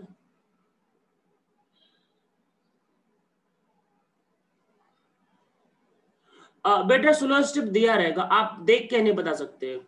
ऑर्गेनिक केमिस्ट्री में देखो, इस चैप्टर में तो आप बता ही नहीं सकते। अरे भाई, ये वैसा क्वेश्चन आपने बेटा पूछ लिया कि जैसे सर किसी इंसान को देख के बता सकते हैं क्या कि वो इंटेलिजेंट है कि नहीं है। तो कैसे बता सकते हो, बताओ, किसी इंसान को देख के? भाई किसी के चेहरे पे थोड़े, मान लो कोई इंसान आया बस आपसे कुछ बात नहीं किया, तो आप देख के कैसे बता सकते हो ऐसे? तो आप किसी भी स्टेप को देख के नहीं बता सकते स्लो या फास्ट। तो आपको इस वाले चैप्टर में तो दिया रहेगा। ऑर्गेनिक केमिस्ट्री में जहां पे हम लोग मैकेनिज्म को जब समझेंगे और याद करते हैं, तो वहां पे आपको बताया जाएगा कि ये RDS, इसको याद कर लो। और ऑर्गेनिक केमिस्ट्री में उस पर क्वेश्चन पूछा जाता है जे एडवांस में। तो ऑर्गेनिक केमिस्ट्री के जब फेमस रिएक्शंस आपको याद करवा जाएंगे, जैसे एल्डोल कंडेंसेशन, ऐसे मैंने एक नाम दे दिया, बोल दिया, या फिर कोई और क्लेजन कंडेंसेशन, तो वहां पे बोला जाएगा ये स्टेप इसका स्लो स्टेप है, यही पूरे रिएक्शन को कंट्रोल करेगा। तो वहां पे याद करना पड़ेगा, क्योंकि वो फेमस रिएक्शन है। इस चैप्टर में आप थोड़ी ना कुछ कह सकते हो कौन स्लो कौन फास्ट, ये तो आपको दिया रहेगा। मतलब हाँ, जो फेमस रिएक्शन है, जिन रिएक्शंस के बारे में जो सिलेबस में है, तो उनके बारे में तो याद करना ही पड़ेगा, उसमें कुछ नहीं कर सकते। जैसे आप लोगों ने वो रिएक्शन पढ़ा होगा, हेलोजिनेशन। अरे एल्केन का रिएक्शन क्लोरीन के साथ बनता ना भाई, क्लोरो एल्केन, उसका मैकेनिज्म अभी आप लोगों का हाइड्रोकार्बन चैप्टर है मेजर टेस्ट में, उसमें वो रिएक्शन आएगा। तो वहां पे उसका प्रॉपर मैकेनिज्म समझाया जाएगा, प्रॉपर मैकेनिज्म कैसे बनता है, वन स्टेप बाय स्टेप, तो वहां पे बताया जाएगा स्लो स्टेप क्या है। तो वो याद करना पड़ेगा। तो जो फेमस रिएक्शंस होते हैं उनके स्लो स्टेप आपको बताए जाएंगे, वो याद करने पड़ेंगे, यहाँ पे आपको दिया रहेगा। ठीक है, तो अभी यहाँ पे देखो फिर से आते हैं, तो देखो स्टेप 1 करते हैं। तो मैंने वही रिएक्शन दोबारा लिख लिया, पर दिया थोड़ी ना है, मैं तो अपने हिसाब से एग्जांपल बना दे रहा हूँ बस। तो मान लो पहले NO2 प्लस F2 से, और बन गया NO2F प्लस F। और फिर स्टेप 2 में क्या होता है कि NO2F, और यहां पे बना वही NO2F। इसको K2 कर लेते, पहले इसको समझ लेते हैं। और ये फास्ट है और ये स्लो है, ठीक है। तो क्या होगा, क्या आपके पास, मतलब क्या होने वाला क्या है, यही स्लो स्टेप यही रेट डिटरमाइन करेगा, स्लो वाला रेट डिटरमाइन करता है। तो रेट लॉ क्या आएगा, रेट इक्वल टू आएगा K2, और ये होगा NO2 और F। अब दिक्कत क्या है, इस रिएक्शन में F देखो कहीं नहीं लिखा है, ना वो इंटर, मतलब ना वो रिएक्टेंट है ना प्रोडक्ट, और आपने लिख दिया F। F तो एक इंटरमीडिएट था जो बीच में बना था और कंज्यूम हो गया। तो ये लिखना मतलब कि ये रेट लॉ नहीं हो सकता, ठीक है। रेट लॉ में इंटरमीडिएट नहीं आ सकता। पहला वाला स्टेप अगर स्लो स्टेप होगा तो इंटरमीडिएट का दिक्कत नहीं आएगा, पर अगर दूसरा तीसरा कोई और स्टेप अगर स्लो होगा तो इंटरमीडिएट तो आएगा ही आएगा। तो अब आपको इसको हटाना पड़ेगा, अब आपको इसको हटाना है। अब कैसे हटाएंगे वो सीखते हैं। ये मतलब ये नहीं लिख सकते बिकॉज एफ इज इंटरमीडिएट। तो पहला वाला स्टेप फास्ट है, तो फास्ट है तो कंप्लीट हो जाएगा ना। जैसे देखो पिछले वाले केस में देखो क्या था, आराम से समझ लो। देखो पिछले वाले में पहला वाला स्टेप स्लो था। अरे जैसे मान लो पहला वाला स्टेप स्लो था तो ये तो फटाफट हो गया, मतलब ये तो फटाफट हो गया, मतलब सॉरी ये नहीं हो रहा था। पहला स्टेप स्लो था, धीरे धीरे हो रहा है। और दूसरा वाला फास्ट है, तो पहला वाला स्लो है, वही धीरे धीरे हो रहा है। और जैसे पहला होगा दूसरा तो फटाक से हो गया, फास्ट है, तुरंत हो गया, उसको तो कुछ टाइम ही नहीं लग रहा। तो उसमें झंझट क्या था, पहले वाले के लिए था। पर यहाँ पे देखो क्या हो रहा है, यहाँ पे पहला वाला फास्ट है, मतलब पहला वाला तुरंत, मतलब पहला वाला फास्ट है, पहला वाला होके खत्म हो गया। तो चलो आपने रिएक्शन चालू किया, पहला वाला 5 मिनट में होके खत्म, दूसरा वाला धीरे धीरे चलता जा रहा है, मतलब पहला वाला खत्म हो गया। रिएक्शन को खत्म होने का मतलब ये होता है कि रिएक्शन में इक्विलिब्रियम आ गया। जैसा मैंने बताया था कि रिएक्शन जब बोलते हैं ना कंप्लीट हुआ है, अगर इरिवर्सिबल रिएक्शन है तो पूरा प्रोडक्ट बन जाएगा, जो कि बहुत कम केस में होता है। मैंने अगर आपको याद होगा केमिकल इक्विलिब्रियम में बताया था कि irreversible reaction normally acid base या फिर प्रेसिपिटेट जहां बनता है, या फिर जहां कोई गैस रिलीज होता है बाहर निकल जाता है कंटेनर के, वही होता है। बाकी अदरवाइज इरिवर्सिबल रिएक्शन नॉर्मली होते नहीं है। इवन अगर आप नाइट्रोजन और हाइड्रोजन से अमोनिया बनाते हैं तो वो भी नियरली 60% अमोनिया बनता है, वो भी कंप्लीट नहीं होता है। एक्चुअल में इरिवर्सिबल रिएक्शन उतने ज्यादा होते नहीं है नॉर्मली। इरिवर्सिबल रिएक्शन कम होते हैं, नॉर्मली रिएक्शंस रिवर्सिबल ही रहते हैं मोस्ट ऑफ द रिएक्शंस। तो नॉर्मली जो बहुत फास्ट रिएक्शन होते हैं एसिड बेस वही इरिवर्सिबल होते हैं, अदरवाइज नॉर्मली होते नहीं है। तो देखो पहला वाला स्टेप फास्ट है तो ये फटाफट कंप्लीट हो जाएगा। कंप्लीट का मतलब ये है कि यहाँ पे इक्विलिब्रियम आ जाएगा। तो यहाँ पे जब मैंने बोला कि ये कंप्लीट हो जाएगा क्योंकि फास्ट है, तो कंप्लीट का मतलब ये है कि यहाँ पे इक्विलिब्रियम आ जाएगा। और आप लोगों को यहाँ पे इसका K1 K2 दिया रहेगा, टेंशन मतलब नहीं, सब दिया रहेगा, ये आपको कुछ बताना नहीं होगा, आपको खुद ही मतलब एग्जाम में क्वेश्चन ऐसा ड्रॉ करते हैं। ये K1 और ये K3 ये ड्रॉ होके आएगा एग्जाम में, आपको ऐसा ड्रॉ किया होके आएगा। ये रिएक्शन दे देगा देखो पहला वाला, और ये दो दे देगा स्टेप 1 स्टेप 2, ये पहला वाला लिख देगा फास्ट या स्लो, और ऐसे ही K1 K3 और K2 ऐसे ही लिखा रहता है। और आपसे पूछेगा ऐसे कि मतलब what is rate law of given मतलब रिएक्शन, और एक ऑप्शन ये दिया रहेगा जो कि कंफर्म गलत है, मतलब ये हो ही नहीं सकता। आपको एफ को हटाना है। कैसे हटाएंगे, तो पहला वाला तो भाई फास्ट कंप्लीट हो जाएगा। कंप्लीट का मतलब ये है कि आप इक्विलिब्रियम है। इक्विलिब्रियम का मतलब क्या होता है, इक्विलिब्रियम का मतलब होता है कि रेट ऑफ फॉरवर्ड रिएक्शन जो होगा वो इक्वल हो जाएगा किसके, रेट ऑफ बैकवर्ड रिएक्शन के। और यही इक्विलिब्रियम का मतलब होता है कि दोनों का रेट सेम हो गया। मतलब क्या हुआ, K1 टाइम NO2 F2, अरे फॉरवर्ड का रेट ऐसे लिखता था रिएक्टेंट और ये K कांस्टेंट, और बैकवर्ड का रेट क्या होगा K3 टाइम NO2F और इनटू F, आपके पास ये होगा।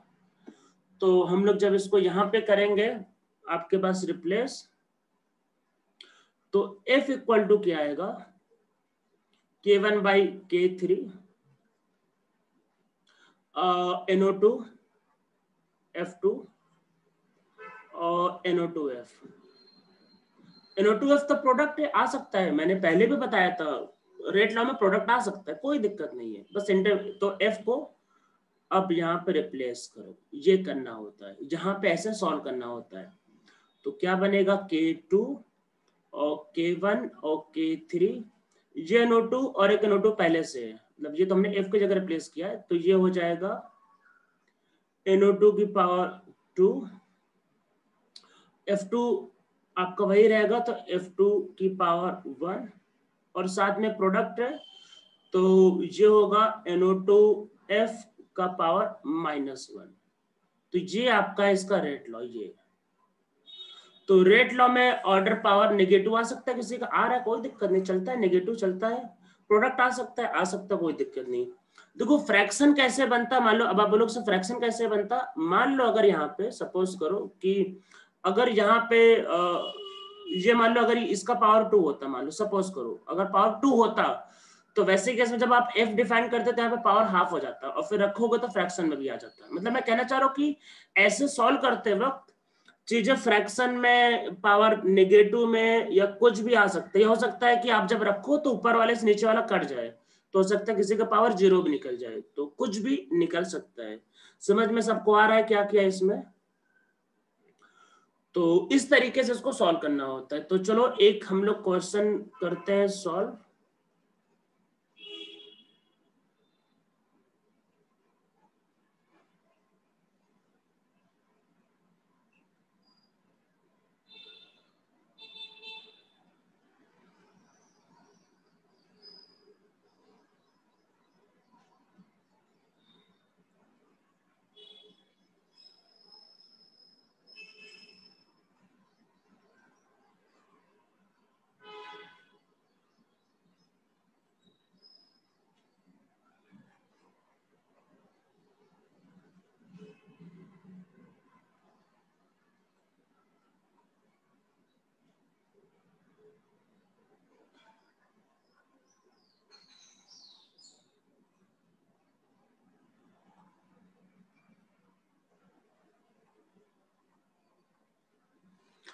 इसका रेट ला लिखना है सबको, देखो फटाफट रेट ला इसका।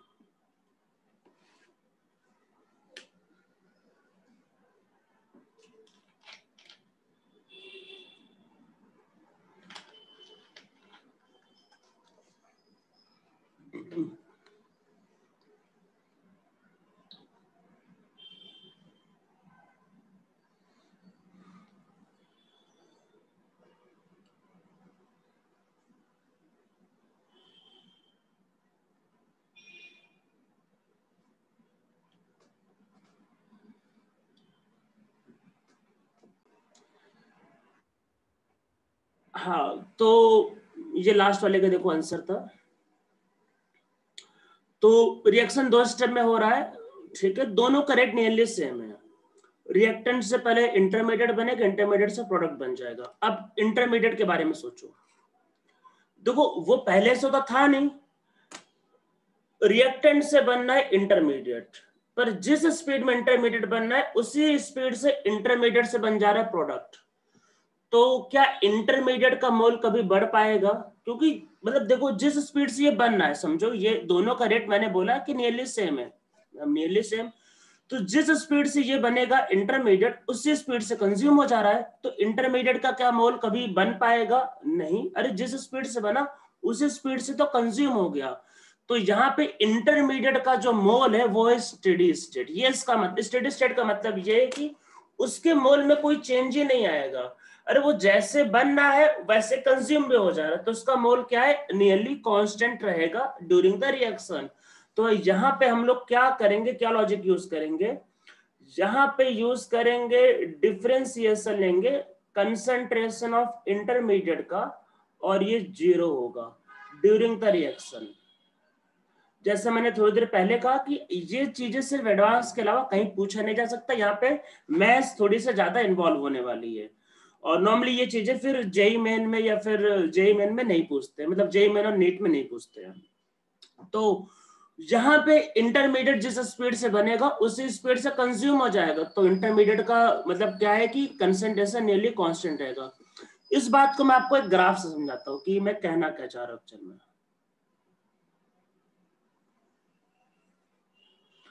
तो यहाँ पे एक्चुअल में इस साइड है कंसंट्रेशन ऑफ रिएक्टेंट, मैं यहाँ पे मतलब सॉरी इंटरमीडिएट, तो मैं यहाँ पे इंटरमीडिएट का क्या ले रहा हूं? कंसंट्रेशन। और यहाँ पे आपके पास क्या है? वही प्रोग्रेस ऑफ रिएक्शन। तो देखो स्टार्टिंग में तो इंटरमीडिएट होगा ही नहीं, तो पहले तो 0 है, तो कुछ ना कुछ तो बनेगा, मतलब थोड़ी देर तो चलो मान लो बनेगा, ठीक है। और उसके बाद क्या होगा? जितना इंटरमीडिएट बनेगा उतना आगे कंज्यूम होता जाएगा, तो इसका जो मोल है या फिर उसका वो कांस्टेंट हो जाएगा।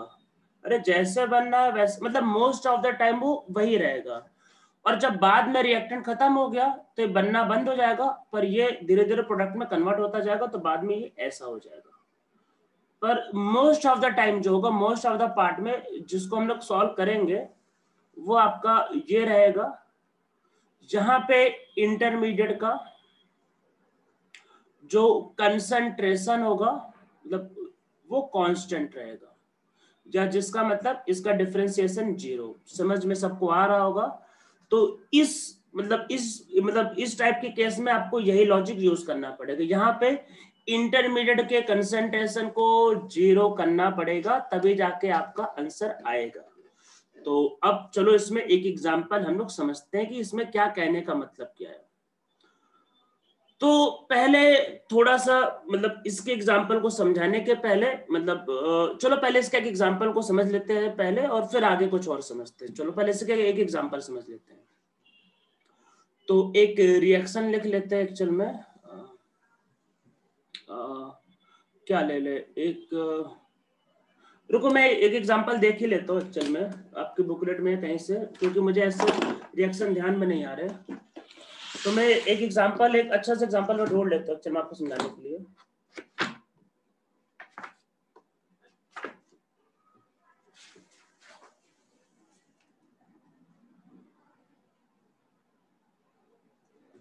तो एक मैं देखो डिफिकल्ट एग्जांपल समझा रहा हूँ, एक डिफिकल्ट काफी अच्छा एग्जांपल, और ये क्वेश्चन आपका एडवांस टाइप का ये क्वेश्चन है, और आप लोगों के क्योंकि ये लॉजिक एडवांस में आएगा, थोड़ा मैं डिफिकल्ट क्वेश्चन ले रहा हूँ एक्चुअल में।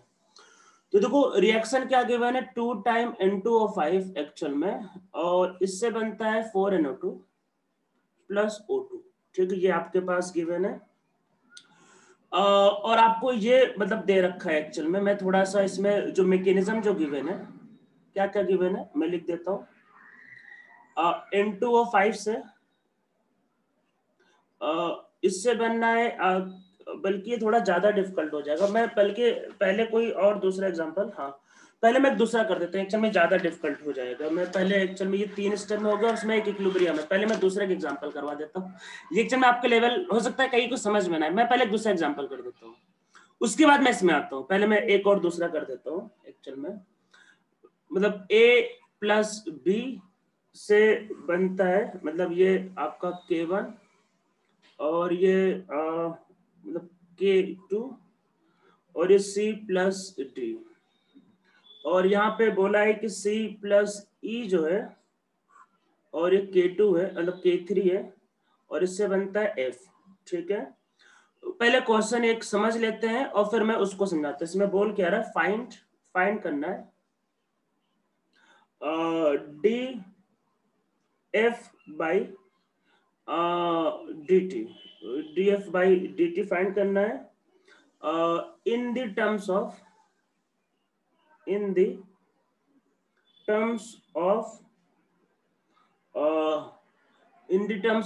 Rate constant, reactant and product only. मतलब ये क्वेश्चन में दिया है, मतलब जो आप इसको जब डिफाइन करो तो उसमें सिर्फ रेट कांस्टेंट होना चाहिए, रिएक्टेंट और प्रोडक्ट, उसमें इंटरमीडिएट नहीं होना चाहिए। और हाँ इसमें चल में देखो यहाँ पे इंटरमीडिएट का देखो बोलने का मतलब क्या है, मैं आपको बता देता हूँ। यहाँ पे इंटरमीडिएट देखो मेरा बोलने का मतलब ये है कि देखो जैसे सी है, देखो सी ये स्टार्टिंग में बन रहा है और ये कंज्यूम भी हो जा रहा है। ठीक है, तो ये नहीं लेना है, मतलब इंटरमीडिएट वो होता है जो बन के कंज्यूम हो जाता है, तो आपको सी को नहीं लेना एक्चुअल में, और बाकी किसी को भी ले सकते हो। मतलब कहने का मतलब है कि सी एक इंटरमीडिएट, इसको नहीं लेना है। ठीक है, इसको नहीं लेना है, तो मतलब ये नहीं होना चाहिए, बाकी कुछ भी हो सकता है, कहने का सिर्फ ये मतलब है। तो देखो कैसे करेंगे इसको पहले समझते हैं। हमको चाहिए D F by D T, मतलब ये बोल रहा है, तो देखो डिफाइन करते हैं क्या होगा। देखो D F by D T equal to क्या होगा, देखो K3, और ये क्या होगा इंटू सी और इंटू ई। देखो आप जब इसका रेट लॉ डिफाइन करोगे तो यही आएगा ना, ये K3 और C इंटू ई। पर अब सी वही इंटरमीडिएट, यही मैं कह रहा हूँ, ये नहीं होना चाहिए। अब इसको कैसे हटाएंगे, तो देखो पहला वाला स्टेप, यहाँ पे देखो इस रिएक्शन में ये नहीं बोला है कि कौन सा स्टेप है, कौन सा स्टेप स्लो है, कौन सा स्टेप फास्ट है। तो यहाँ पे आप स्टेडी स्टेट अप्लाई करोगे।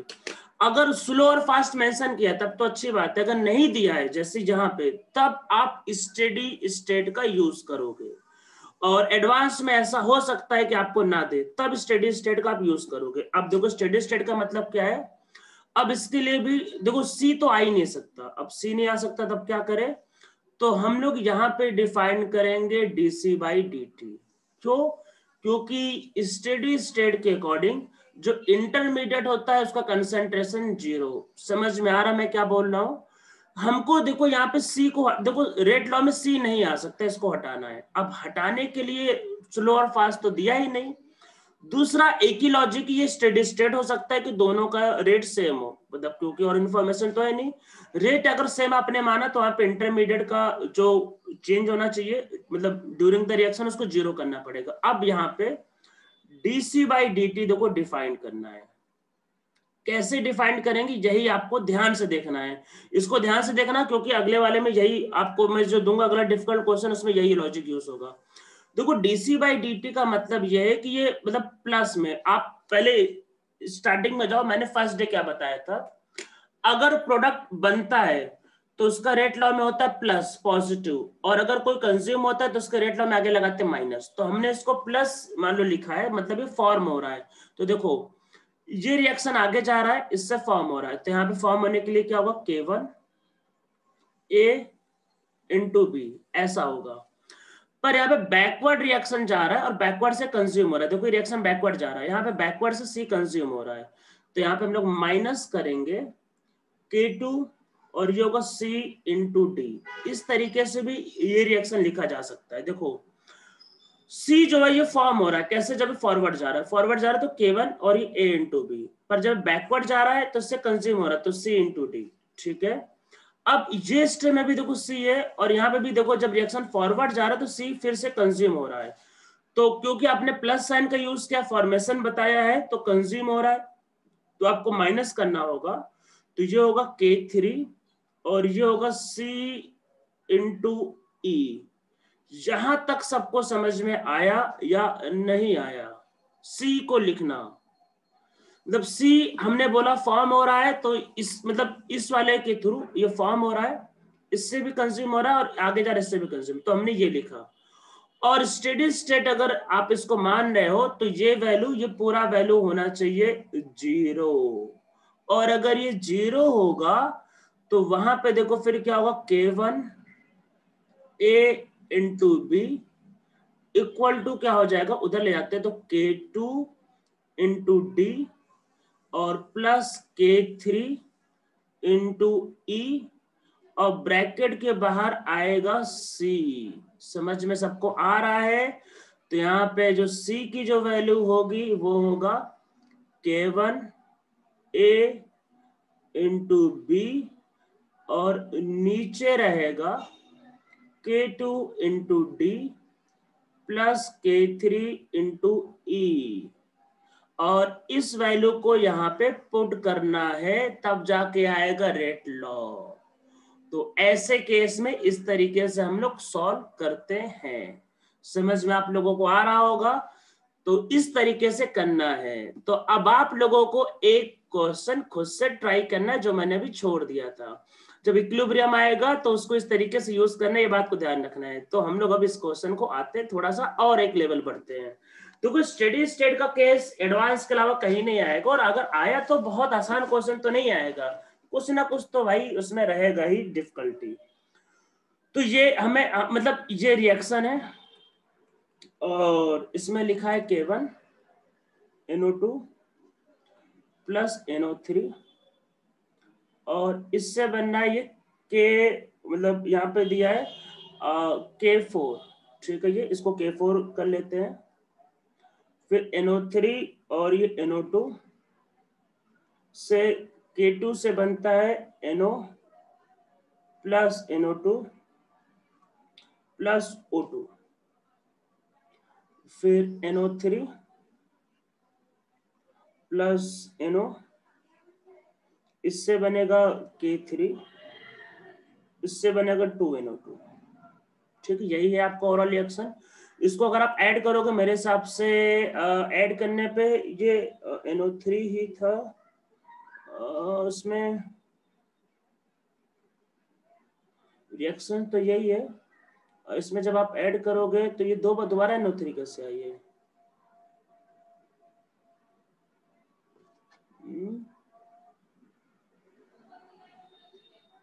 अच्छा, ये आपका डबल होना चाहिए। अच्छा, ये 2 टाइम देना रिएक्शन। हाँ, वैसे ये डबल होता और ये भी डबल होता और ये भी डबल होता। अच्छा, ये डबल होता तो एक यहाँ बनता है, क्या बनता, और ये भी डबल होता।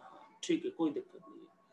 तो ये आपको ये क्वेश्चन है, मतलब मेरे पास जो क्वेश्चन लिखा हुआ यही लिखा हुआ है एक्चुअल में। अब देखो क्वेश्चन क्या है, फाइंड रेट लॉ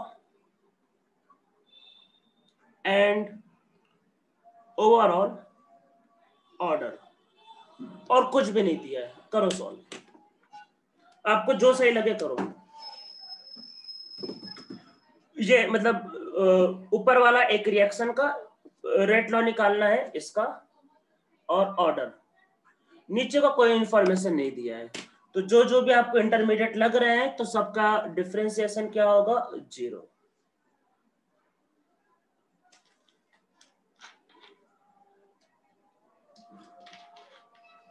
चलो मैं इसको सॉल्व कर देता हूं क्योंकि टाइम कम है और मुझे डाउट है कि आप इसमें सही कर पाओगे। तो देखो पहले समझो, अब आप सबसे पहला तो डाउट यही होगा सर रेट लॉ क्या किसके रेस्पेक्ट में निकालना है। पहले तो आधी दिक्कत यहीं पे आई। तो देखो समझो क्या दिक्कतें क्या है। ये जो रिएक्शन है इसका अगर आप मान लो रेट लॉ डिफाइन करते हो, मान लो अगर आपके पास ये एक रिएक्शन है और मान लो अगर आप इसका रेट लॉ डिफाइन करते हो तो देखो होता एक्चुअल में क्या है। रुको, कुछ मैसेज आया, नंबर NO3। हाँ मैं बता रहा हूँ NO3 क्या मतलब बेटा, NO3 नहीं नहीं सब सही। मैं आपको हाँ देखो रेट लॉ कैसे डिफाइन कर रहे हैं पहले समझ लेते हैं। रेट लॉ लेक्चर का पहला लेक्चर में जाते, पहले लेक्चर में मैंने क्या बताया था, रेट ऑफ रिएक्शन। मैंने बताया था रेट ऑफ रिएक्शन क्या होता है। ये आपके पास है माइनस, मतलब इंटर में मतलब रिएक्टेंट है तो -1/2 D/O5/dt ये होगा, या फिर बन रहा है तो 1/4 DNO2/dt, या फिर O2 बनना है तो DO2/dt। देखो तीनों सेम होता है, याद करो पहले लेक्चर यही बताया था, यही रेट लॉ होता है। आप या तो ये निकाल लो और यहां पुट कर दो, आ जाएगा, या फिर आप ये निकाल लो यहां पुट कर दो, आ जाएगा, या फिर आप यही निकाल लो। अब आप बोलोगे क्या निकालो, और जो निकाला निकालो, आंसर सेम आएगा। आंसर अलग अलग नहीं आ सकता भाई, ये बात समझो। तो रेट लॉ ऐसे रिएक्शन के लिए अगर 2 है तो -12 और ये, और अगर ये प्रोडक्ट में बनना 4 टाइम तो 1/4, और ये आपके जो लेना चाहो ले सकते हो, आंसर सेम निकलेगा। तो मेरे हिसाब से ऑक्सीजन को लेना ज्यादा बेटर रहेगा, ठीक है, क्योंकि यहाँ पे कोई मतलब कोई नंबर का झंझट नहीं, तो ज्यादा बेटर रहेगा। वैसे आप कुछ और भी लो, आंसर सेम आएगा। तो मतलब कुछ भी डिफाइन कर दो, तो अब चलो ऑक्सीजन को डिफाइन करते, देखो क्या होगा, DO2/dt। ठीक है, डिफाइन करना है। ऑक्सीजन मैकेनिज्म में इस वाले सिस्टम में यहां बनता है तो K2 के थ्रू बनना है। अच्छा, तो ये रेट लॉ होना चाहिए K2, और ये होना चाहिए NO3, और ये होना चाहिए NO2, तो यही होना चाहिए। तो देखो ऑक्सीजन वाले को डिफाइन कर लेते हैं, तो ऑक्सीजन वाले के हिसाब से अगर आप चलोगे तो NO3 और NO2 होना चाहिए। पर ये जो रिएक्शन जो था स्टार्टिंग में, वही समझो, ये जो रिएक्शन जो था स्टार्टिंग में यहाँ पे NO3 नहीं था, तो आपको क्या करना होगा, NO3 हटाना होगा। तो उसके लिए क्या करना होगा, NO3 पे स्टेडी स्टेट अप्लाई करना पड़ेगा। तो कैसे करेंगे वही लिख लेते, चलो DNO3/dt। NO3 यहां से बनना है पहले वाले स्टेप, तो ये क्या होगा, हम लोग लिखेंगे K1N2O5, पर यहाँ पे बैकवर्ड साइड से जाने का कंज्यूम हो रहा है, तो ये होगा -K4NO2 की पावर 1 और NO3 की पावर 1। फिर NO3 यहां भी कंज्यूम हो रहा है, अरे तो यहां पे भी कंज्यूम हो रहा है, तो ये होगा आपके पास K2 NO3 और ये होगा NO2। अरे यही होगा, यहाँ कंज्यूम हो रहा है वही आपका। और फिर आपके पास देखो क्या है कि NO3 यहाँ भी कंज्यूम हो रहा है, तो ये हो जाएगा फिर से -K3 और ये हो जाएगा NO3 और ये हो जाएगा NO। तो यहाँ पे देखो क्या निकलेगा, और ये जीरो, तो यहां से NO3 का देखो जो वैल्यू निकलेगा वो होगा K1 N2O5, और आप उसको ले जाना तो ये K2 और बल्कि K4 प्लस में होगा, K2 और ये K4 प्लस में हो जाएगा, और ये आपके पास हो जाएगा NO2 और ये हो जाएगा प्लस K3NO। तो अभी एक्चुअल में क्वेश्चन सॉल्व नहीं हुआ है। अब आप बोलोगे सर अब क्या दिक्कत है, देखो NO3 रख देंगे, ठीक है, आंसर अभी भी नहीं आएगा। अब आप बोलोगे सर अभी क्या दिक्कत है, अभी देखो दिक्कत एक बचा हुआ है, फिर से समझो, इसीलिए मैंने आपको क्वेश्चन पहली बार में रोक दिया था। यहाँ पे NO दिख रहा है, NO तो नहीं दिखाई दे रहा, पर आपने वहां पे रखने पे देखो, आप जब वहां पे रखोगे, फिर से देखो, आप जब वहां पे रखोगे तो वहां पे आप जब रखोगे तो यहाँ पे देखो ये NO आ रहा है, ये NO, ये देखो यहाँ पे NO था, ये NO आ रहा है, NO इंटरमीडिएट है, अभी आपको इसको भी हटाना पड़ेगा, मतलब यहाँ पे दो बार रिप्लेसमेंट करना। अब NO का कैसा रिप्लेसमेंट करेंगे, तो इसलिए डिफाइन फिर से क्या करेंगे, DNO/DT। तो NO देखो पहले वाले स्टेप से नहीं बनना है, एक्चुअली पहले वाले स्टेप में NO नहीं शायद, हाँ, तो NO नीचे वाले स्टेप में बनना है। तो देखो पहले वाले में क्या होगा, तो पहले वाले से बनेगा ये K2, यहाँ पे NO बन रहा है, तो ये होगा NO3 और ये होगा NO2, ठीक है, और यहाँ पे NO कंज्यूम हो रहा है, तो यहाँ पे NO कंज्यूम हो रहा है, तो आपके पास ये क्या होगा, तो यहाँ पे NO कंज्यूम हो रहा है, तो ये होगा -K3 time NO3 into NO। तो यहाँ आपके पास देखो क्या होगा, और इसको हम लोग करेंगे 0, तो यहाँ पे समझो ये K2 और NO3, अच्छा, और ये NO2, और ये इक्वल टू क्या आ रहा है, K3 और ये NO3 और ये NO, अच्छा ये इक्वल आ रहा है, तो शायद इसका कहीं यूज पड़ा होगा बीच में, इसको हम लोग शायद इक्वल कर सकते हैं क्या, कुछ नहीं, अच्छा ये एक बात समझो, हाँ हाँ हाँ, तो देखो देखो ये जो है ये जो है ये, और ये देखो दोनों सेम आ रहा है, तो एक काम करते हैं हम लोग, यहाँ पे ये जो है ये इसकी जगह हम लोग इसको पुट कर देते हैं, मेरे हिसाब से ज्यादा बेटर रहेगा, क्योंकि ये दोनों सेम है। तो ये एक्चुअल में आपके पास बन जाएगा K1 N2O5 -K4 NO2 की पावर 1 NO3 की पावर 1, इसकी जगह आप चाहो तो ये पुट कर दो, तो आपके पास ये पुट मतलब यही पुट कर दीजिए K3 की जगह, तो ये हो जाएगा -2 टाइम K2 और ये हो जाएगा NO2 की पावर 1 और NO2 मतलब NO3 और NO3 पावर और NO2 पावर 1, ये किया। तो मैंने क्या किया, इसकी जगह एक्चुअल में इसको पुट कर दिया, मतलब, और ये कैसे निकाला था, ये DNO/DT को 0 करके, और जैसे इसको अब इसको 0 कर लेते इसको, मतलब, और इसको 0 करने से क्या होगा, फिर वही NO3 का वैल्यू आ जाएगा, अब ये आएगा K1 टाइम N2O5 और नीचे होगा K4 NO2 का पावर 1 और बल्कि ये 2K हो जाएगा, 2K2 टाइम NO2 की पावर 1। वो कोई कुछ कह रहा है, रिकॉर्डिंग हो तो रहा है, रिकॉर्डिंग हो रहा है, रिकॉर्डिंग चालू है भाई।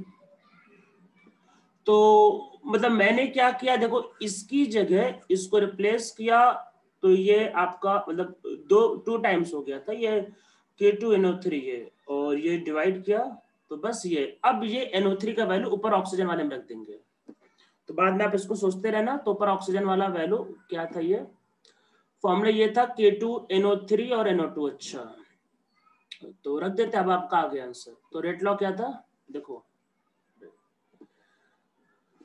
तो रेट लॉ था आपके पास DO2/dt इक्वल टू क्या था आपके पास K2NO3 और NO2।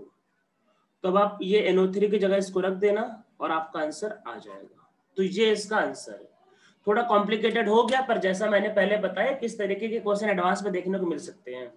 लेक्चर खत्म करने के पहले 1 मिनट के लिए मैं आपको टाइम लूंगा थोड़ा इसको समझाने के लिए। फिर से ये तो स्टेडी स्टेट समझ में आ गया, एक बात मुझको समझाना है कि रिएक्शन को कैसे लिखते हैं। एक बात समझ लेते हैं, एक बस 1 मिनट के लिए थोड़ा सा कुछ मुझे कैसे समझाने हैं।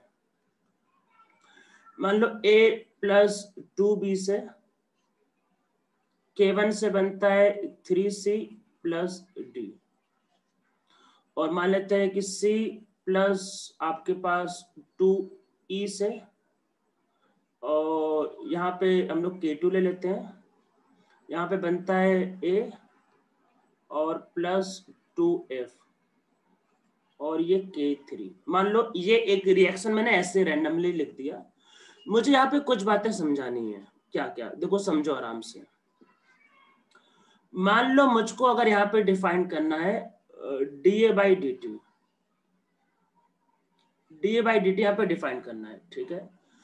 तो कैसे डिफाइन करेंगे, देखो ए यहाँ पे कंज्यूम हो रहा है, ठीक है। ए मतलब ए के लिए कर रहे हैं, मतलब ए यहाँ पे कंज्यूम हो रहा है, तो आप इसको लिखोगे माइनस कंज्यूम, क्योंकि आपने अगर प्लस साइन लिया तो फॉर्म होने सिंबल, तो कंज्यूम हो रहा है तो माइनस K1 और ये ए, और ये 2 स्टेप में दिया तो सारा एलिमेंट्री मान के चला जा रहा है, तो मतलब बी का आपके पास क्या होगा स्क्वायर, ठीक है ये।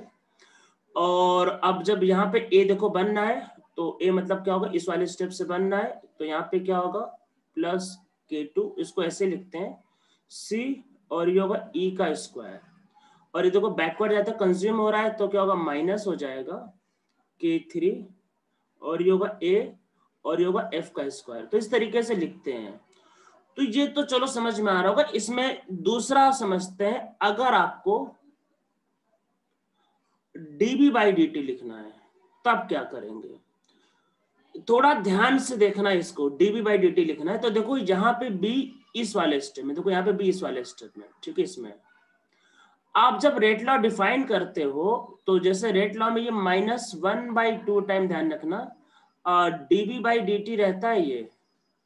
देखो यहाँ पे कोफिशिएंट 1 है, तो यहाँ पे भी A का कोफिशिएंट 1 है, इसलिए कोई झंझट नहीं आया। पर यहाँ पे B का कोफिशिएंट आपके पास 2 है, तो आप जब रेट लॉ डिफाइन करते हो तो -1/2 dB/dt होता है। रेट देखो, रेट लॉ जो रेट लॉ होता है उसमें 2 का कोफिशिएंट भी आपका यहाँ पे आता है, तो ये -1/2 टाइम dB/dt आएगा। तो अगर आप यहाँ पे dB/dt लिखते हो तो इसको फिर -2 लिखना मत भूलना, क्योंकि आप जब dB/dt लिखोगे तो 2 उधर जाएगा, तो -2, और इसको फिर लिखा जाता है K1, और ये होता है A, और ये होगा B का स्क्वायर। इसको इस तरीके से डिफाइन करते हैं, मतलब कि अगर मान लो यहाँ पे कोई कोएफिशिएंट अगर आता है आपका, तो उसको फिर मतलब देखो, एक तो पहले बात कंज्यूम हो रहा है इसलिए माइनस साइन लिया, और अगर कोएफिशिएंट आता है तो इसको इधर लिखते हैं। एक एग्जांपल और समझते, सी से आपको क्लियर हो जाएगा। सी में इसलिए मैंने कॉम्प्लिकेटेड किया है। अगर आपको dC/dt लिखना है यहाँ पे, तो देखो पहली बात तो यहाँ पे कोएफिशिएंट 3 है, तो 3 का मतलब ये कि जिस रेट से कंज्यूम होगा, ये 3 है तो उसका ट्रिपल रेट से बनेगा। ये तो मतलब ना, ट्रिपल का मतलब कि ट्रिपल रेट से बनेगा, तो इसको लिखा जाता है, ये होगा 3 टाइम K1, और ये होगा A, और ये होगा B का स्क्वायर। क्योंकि यहाँ पे कोएफिशिएंट देखो, यहाँ पे 3 है तो इसको 3 करना पड़ेगा। तो ये बात ध्यान रखो, आप जब A के लिए डिफाइन करोगे, A के लिए, तो मैंने यहाँ पे कोई कोएफिशिएंट नहीं लिया, क्योंकि जिस रेट से कंज्यूम होगा उसी रेट से A, मतलब जो रेट ऑफ रिएक्शन होगा A का कंज्यूम होने का रेट वही होगा। पर यहाँ पे डबल है, डबल, तो जिस रेट से रिएक्शन चलेगा यहाँ पे डबल है, तो रेट इसका कंज्यूम होने का रेट डबल होगा, इसलिए यहाँ पे 2 से मल्टीप्लाई हुआ। और यहाँ पे ट्रिपल है, तो जिस रेट से रिएक्शन होगा उसका ट्रिपल फॉर्म होगा, तो यहाँ पे 3 टाइम्स होगा। अब सी देखो नीचे भी है, तो यहाँ पे क्या लिखा जाएगा, और कंज्यूम हो रहा है तो यहाँ पे लिखा जाएगा -k2 टाइम c की पावर 1, और ये होगा e का स्क्वायर, और बैकवर्ड में फॉर्म हो रहा है तो ये क्या लिखा जाएगा, +k3 टाइम a की पावर 1 और f का स्क्वायर, क्योंकि c दोनों में आ रहा था। ये समझ में आ रहा है कि जब कोफिशिएंट होता है तो इस तरीके से यहाँ पे 3 या फिर यहाँ पे 2 ऐसा लिखना होता है। ये बात आपको ध्यान रखना है। बाकी लेक्चर रिकॉर्ड हो ही रहा है, आप आराम से सोचते रहना। मैं एक रिएक्शन लिख देता हूँ, घर पे इसको खुद से ट्राई कर लेना क्लास के बाद। आज तो एक रिएक्शन में लिख देता हूँ, खुद से इसको ट्राई कर लेना आप लोग।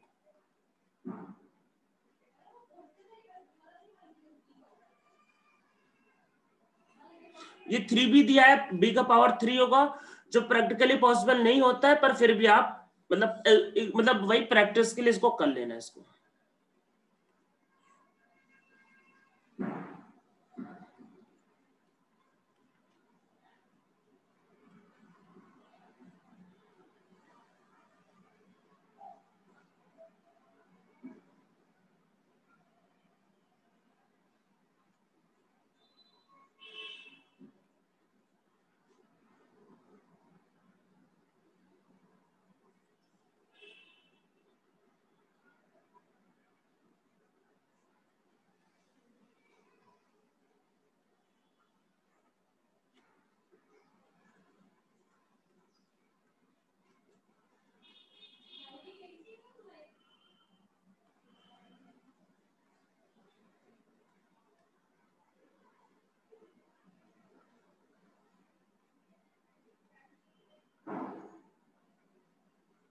सबको ट्राई करना, थोड़ा डिफिकल्ट क्वेश्चन है, डीडी इसको थोड़ा डिफिकल्ट क्वेश्चन है, टाइम लगेगा, आराम से सोच के करना। सब लोग इसको नोट कर लो, फटाफट नोट कर लो, और रिकॉर्डिंग बाद में आपको मिलने में टाइम लगेगा, इसको भी ट्राई करते रहना। इसको फटाफट सब लिखो इसको, ठीक है, और ये आप ट्राई करना ये।